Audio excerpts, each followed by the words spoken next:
që një dosje kaq e madhe për manipulime tenderash, pastrim parash dhe pekmarrje përfshir këtu zyrtar të lartë, por edhe kompani të lidhura me pushtetin, a do duhet dhe a do të veprojë SPAK në mënyrë të pavarur apo edhe në këtë rast e timit do të bllokohet nga vetë kryeministri shqiptar Edi Rama?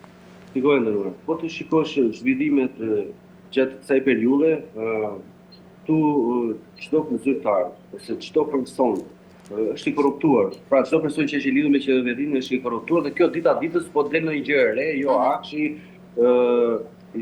që do lëndatë zojës Balluku, pra presioni që u bëhet njerëzve për të firmosur e mirat. Ta i lëm pak sa të futen në llogarin e tyre dhe më pas i bëjmë presion që të firmosin tenderat apo firmosin lloj letrash që ta përfitojnë. Po të shëre, unë kam ndjekur me interesi, çdo kompani ose më saktë dalin një ose dy kompani, të cilat janë përfituese të një tenderi, ose siç ka qenë kjo akshit, pra personat që e kanë përfituar. Tenderi që është përfituar me më i lartë, i mundshëm. Në fakt do të jetë më i ulët i mundshëm dhe më i rregullt. Kurse këtu i jepet më i lartë sepse këta përfitojnë. Për sa i përket SPAK-ut, jam i bindur që e gjithë çështja nuk është tek person. Tek personat. E gjithë çështja është që çdo person që ka futur dorën në xhepat e qytetarëve do shkojë para drejtësisë. Kjo nuk ka dyshime. Edhe këta normalisht ne na ushqit të diella se diçka e madhe.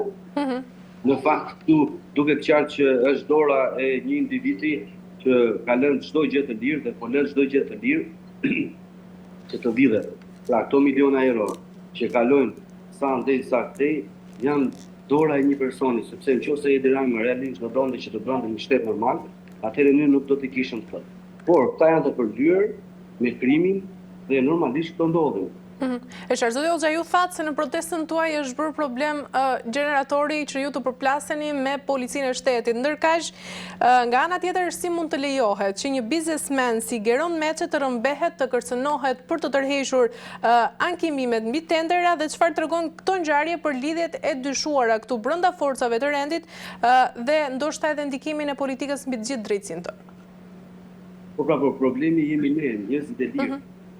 Pra nuk janë problem këta, se këta janë bashkë, pra njerëzit e lirë që thonë të vërtetën. Ne themi të vërtetën, atë që po ndodh realisht në Shqipëri. Dhe ky është problem për Edi Rama. Sot ne jemi problem që i rrim aty te dera. Nuk problem këta që vjedhin ose këta që dalin edhe kanë. Problemi më i madh ne që protestojmë. Problemi është gjiratori, sepse këta duan të minimizojnë sa më shumë, mos ketë reagim sa më shumë. Po ta vesh re, zotëria kanë thirrë edhe një ditë leje më tepër për punuesit e shtetit, sepse ai do që çdo gjë të shkojë në harmoni, të ketë festë dhe gjitha me radhë. Pra nuk do.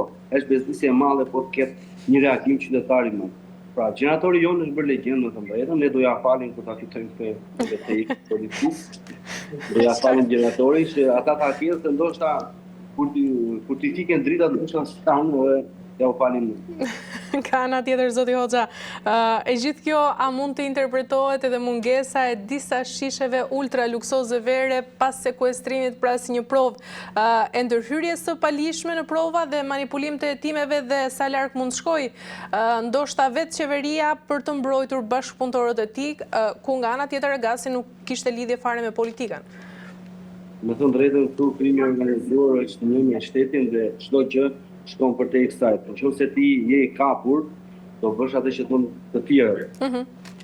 Sepse këtu është dalë qartë që këtu pihet një shishe verë miliona lekë, ndërkohë që qytetarët shqiptarë me zije kalojnë muaj,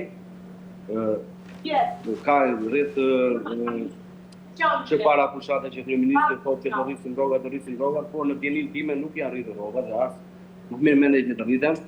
Pra këtu çdo gjë është fasad, pra u shitet shqiptarëve si kur këtu çdo gjë është normalisht, u shitet shqiptarëve si kur çdo gjë shkon për te gjitha gjërave që thonë, pra ne do rrisim këtë, do bëjmë atë, do bëjmë këtë, ndërkohë që këtu lidhen pa fund, nuk e di.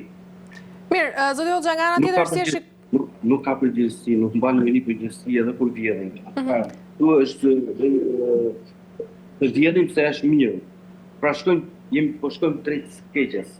Qartë. Zoti Hoxha, nga ana tjetër, si shikoni ju edhe situatën brenda Partisë Demokratike sot, lëvizjen e zotit Ervin Seliani dhe akuzat ose ndoshta edhe vetë përjashtimin e tij ashtu si e quan dhe zoti Berisha nga Partia Demokratike?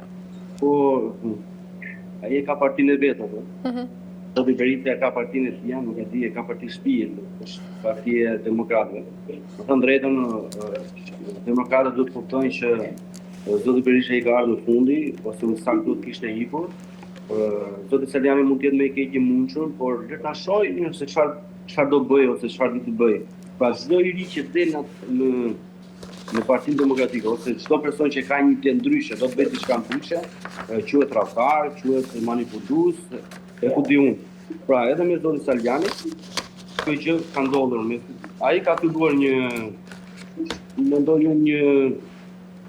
fushat sensibilizuese për demokratët, pra për t'i bërë bashkë, për t'i treguar të vërtetën, sepse në të drejtën halli i opozitës nuk jemi ne kundërshtarët e Partisë Demokratike apo të një partie tjetër. Pra ne themi që nëse ne realisht duam ta rrëzojmë Tiranën, duhet bëhemi bashkë në flamurin kombëtar, se ne nuk duam të dalim me logo. Pra edhe kjo në lidhje me zotin Seliani, ai ka dalë për të dhënë një ide ndryshe ose për të bërë diçka ndryshe, sepse ka kaq kohë që këta bëjnë po të njëjtën gjë. Është sikur t'i bie murit në vazhdimisht edhe të kërkojmë ndryshim, por nuk mund të jetë ndryshim, më kupton? Ka pasur ndoshta edhe njerëz nga ana e Partisë Demokratike që janë bashkuar protesteve tuaja, zoti Hoxha? Tani që them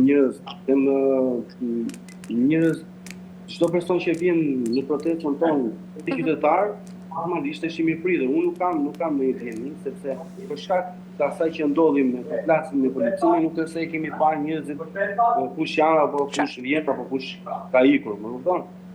Mirë, zoti Hoxha, për ta mbyllur, sepse kemi arritur në fund, doja edhe ndoshta një thirrje për të gjithë qytetarët që mund t'i bashkohen edhe protestës tuaj kombëtare. Faleminderit.